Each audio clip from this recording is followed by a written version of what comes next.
Today I'm talking with Dr. Andronica Handie, who's been recognized as one of America's top foot and ankle surgeons and is the inventor of several innovative medical devices used in orthopedic surgery. Dr. Handie was able to get a good education and go on and build a successful medical practice despite growing up in an impoverished part of rural Arkansas. But he has had the love and support of his grandmother who raised him and has written a book titled Swift Enough to Endure, describing their struggles and their obstacles they overcame as a tribute to his grandmother and as a way to help inspire other kids to pursue their dreams. Dr. Handie, we always like to talk to people like you who have succeeded in getting a college education despite not coming from the kind of background a lot of young people think is necessary to be able to get into college and pay for it. So I'd like to start by telling our students a little bit about yourself and what made you set so high educational goals for yourself. Well, good evening, students. My name, once again, is Dr. Andronica Handie. I'm a foot and ankle surgeon in Tulsa, Oklahoma. Originally raised in Eudora, Arkansas, which is a town in the southeast corner of Arkansas, has about 1,800 people. I was born in the 1970s, and from the day that I was born, I lived with my grandmother alone. She raised me and inspired me to go forth, do well, and try and be successful in this world, and hopefully contribute to society in a positive way. My grandmother raised 5 kids of her own, but she took me into her home after I was given up by my parents. Raised me through primary, elementary school, junior high, and high school. My grandmother always believed in me. So number one, that's what gave me the confidence to know that I could leave Eudora, Arkansas, which was a small town, and go into an urban area like Little Rock and actually achieve. Because throughout my lifetime, my grandmother always told me, listen, it doesn't matter where you're from, it's where you're going. And I always believed in that. And from the day that I left Eudora and moved to Little Rock and became a freshman student at the University of Arkansas at Little Rock, I always believed in those words, and I would always hear those words just play back in my mind. Anytime I ran across any type of obstacle or any type of hurdle, it just always inspired me to go forth and do well, as I said. My grandmother was a very strong Christian lady. Prayer was something that we did every day. So from a little boy, I understood also that sometimes human beings can't give you the push that you need, but if you get on your knees, sometimes those prayers sometimes get answered when other people, even those that are close to you as far as your family, can't answer things. So, I had a strong belief in God, from an early age, and that's what also really helped me throughout my career. And as a kid, I always said, eventually, once I obtained all of my goals and reached the levels that I wanted to aspire to, I would write a book about my life because I wanted to contribute to hopefully the advancement of other young individuals from Southeast Arkansas. And that's when I came up with the title Swift Enough to Endure. So I wrote that book, and that book basically is my life in a nutshell. It's about 138 pages, but it tells my life in detail and the struggles, the triumphs, tribulations, the ups and downs that me and my grandmother went through to get me to where I am. Mm-hmm. When you graduated from high school, you went to the University of Arkansas, and you took some classes that were related to medicine, but it didn't look like you were in pre-med. I mean, what made you start out in the path you did and then switch to end up going to medical school? Well, here's what happened. Initially, when I went to UALR, I intended to actually become a marine biologist. But what happened was the actual degree plan to go down that pathway would have taken me to either Houston or either California. Well, at the time, it was a financial decision, because that was a major move, not having anyone there. And then, of course, you can always get loans, scholarships, and things like that. But it was going to be a challenge. So what I did was I thought about, some of the things that presented back in Southeast Arkansas, which was some of the medical challenges that weren't there to take care of people. And I thought about foot and ankle. I saw so many diabetic patients that ended up losing, limbs and things like that, had ulcerations, bad infections. Some people lost their lives because they didn't have someone who could take care of them. So instead of me going into one of the other disciplines, I thought, you know what, I need to go into foot and ankle medicine and surgery. And that's what I did. I sought out on that pathway, met a couple of doctors who talked to me about the road and the journey and basically the push that I would need to actually get through medical school. And as a result, they told me, you know, what you need to do is get your foundation initially, you know, get your solid foundation in the undergraduate career. So I ended up seeking out nuclear medicine. Nuclear medicine is a specialty that takes radioisotopes, delivers them into the body, and it diagnoses certain conditions. So I'd always been kind of intrigued about radiology, so I ended up taking that nuclear medicine pathway.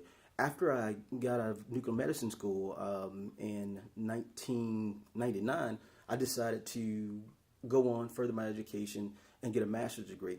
Master's degree program that I went into, actually, I actually intended to get a PhD, but the particular program in biopharmaceutical sciences only had a master's degree at the time. And the reason why I combined those two is because I thought if you go into medicine, why not have a solid foundation on the actual drugs that you prescribe? So that's why I did that. I ended up doing quite well in the program, a couple of publications. We ended up getting a few patents out of my thesis project. And then from there, like I said, I pursued a career in podiatric medicine. And the school that I chose was Kent State University in Akron, actually outside of Cleveland. Went there, and of course that was a journey making that transition from Arkansas with 2 kids to Ohio, in which I'd never been there before. And the transition, especially when it comes to the weather, is totally different from here. So, you know, you get a country boy that moves to Ohio, the first day you get there, you see snow, you know. So for me, my wife actually was in graduate school at the same time, so she was pursuing her master's degree. So we had 2 kids in an area we'd never been, no family, and it was a challenge. But like I said, I relied on a lot of prayer. My grandmother, she would always give me encouraging words every day, and just my determination got me from point A to point B. Now, what you said here is really interesting, I think, to a lot of young people. You were married, you had 2 children. Yes. You're going to medical school, Yes. and you'd gone through college. Yes. I mean, one of the things that's difficult for kids to think about is how they're going to pay for college, let alone raise a family while they're going along the way. Could you just address how you were able to handle the financial issues during that time? Yes, to expound on that, when I went to undergraduate school, of course, I received scholarships. So those scholarships paid for, of course, my education. I also did some work study on campus. And the work study gave me just a few dollars. And at the time, you know, you have to sacrifice going through school because things that you see other people have at that time, you know, you have to understand that I have to buckle down now, and my education will get me to a point where I can enjoy some of the fruits of my labor on the other side eventually. So, you know, I had that mindset. And once again, like I said, I got scholarships. The scholarships took me through all of my tuition issues. I did get some work study. I also worked. I did work study during the day, but at night I actually worked at UPS. So I loaded trucks and unloaded trucks. I did constantly billing, things like that.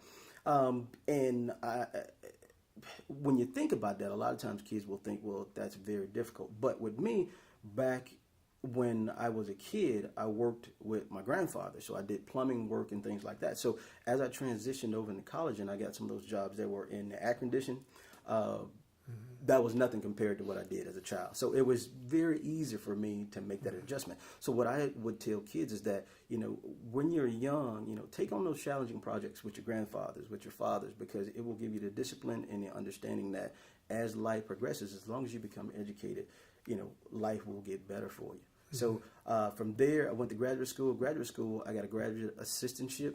Graduate assistantship paid for all of my tuition. Plus, there was extra monies that were given for assistantships for teaching.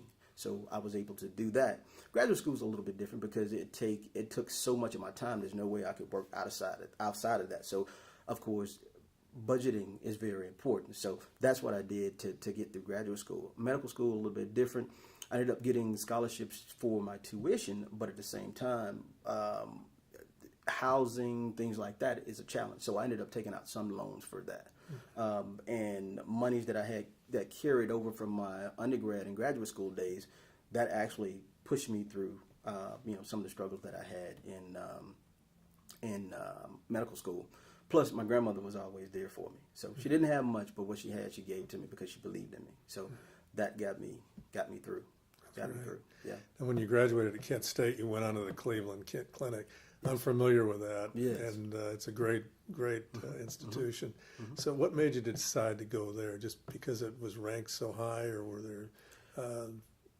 Well, as a medical student, I had done clerkships there at the Cleveland Clinic, and to see the level of camaraderie, number one, with the physicians, plus how distinguished they were, I said to myself, I'm going to apply for one of these residencies, and luckily I got it.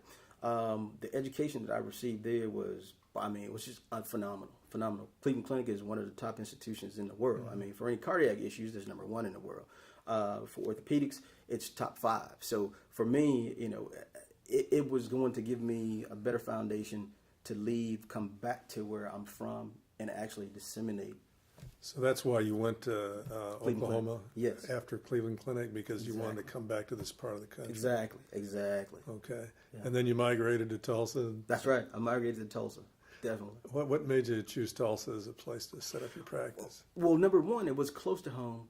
Tulsa is, from my hometown, to get back to Eudora, it does take me about 7 hours, but it's still one of the contingent states. So even if I didn't go back to Arkansas, at least if I came to Oklahoma, I'm back in my region. This is my neck of the woods. Arkansas, Oklahoma, people are very nice, and we're all the same, basically. So that's why I ended up coming here. In addition, when I graduated from residency, St. Francis and Warren Clinic, they were recruiting. They were trying to get some of the top docs because they were trying to transition their institution to a place similar to a facility like Cleveland Clinic.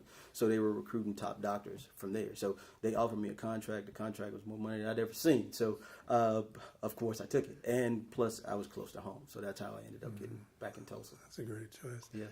Well, you talked a little bit about why you went into podiatry, but I also noticed in reading about you that you've been involved in inventing medical devices.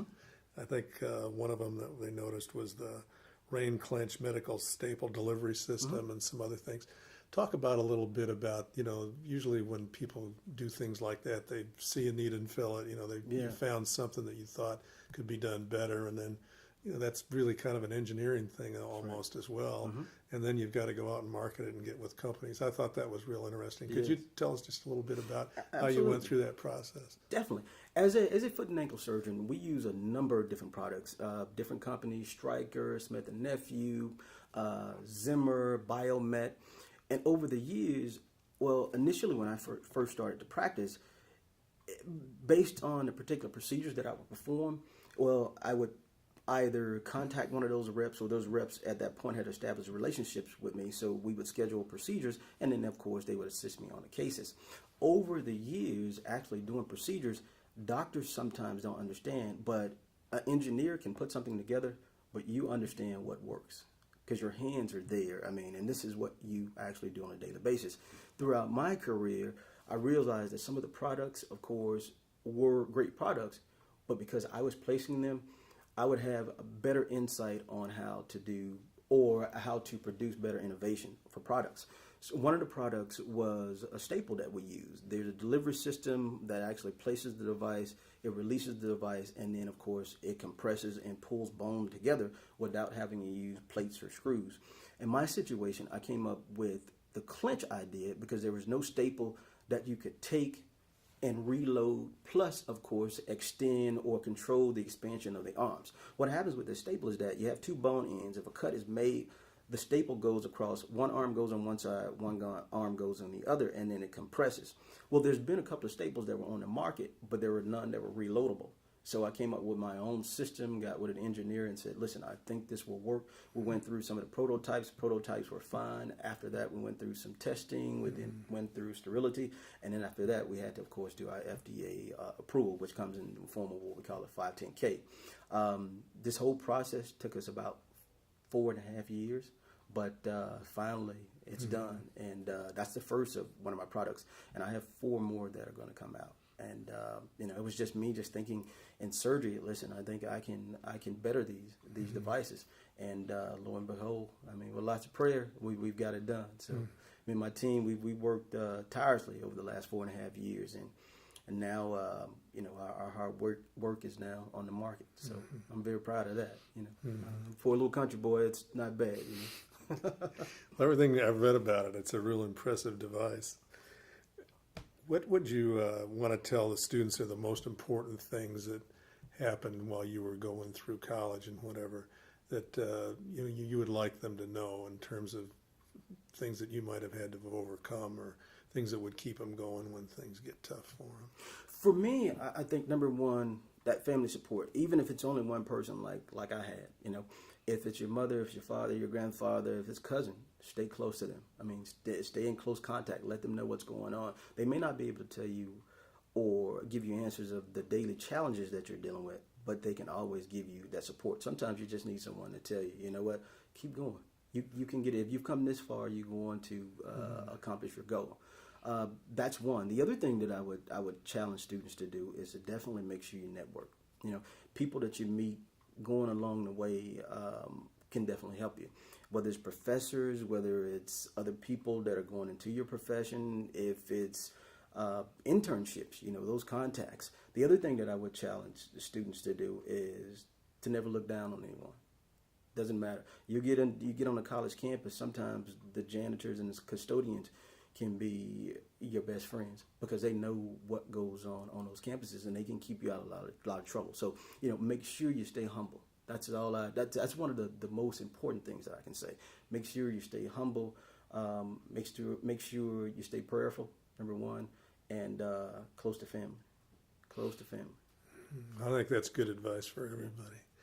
Look, I'm really impressed with your background and everything you've done, and I'm sure the kids listening to what you've talked about it'll be a real inspiring message for most of those kids.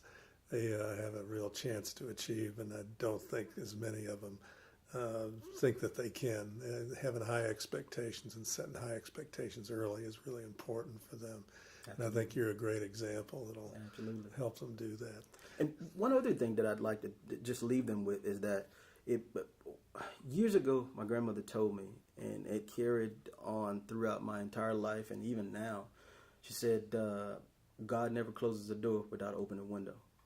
And that's true. So, and that's a piece of advice that I could tell every individual, no matter what age, just think about that and never give up. And persistence is everything. Well, thanks a lot, Doctor. I appreciate it. All right.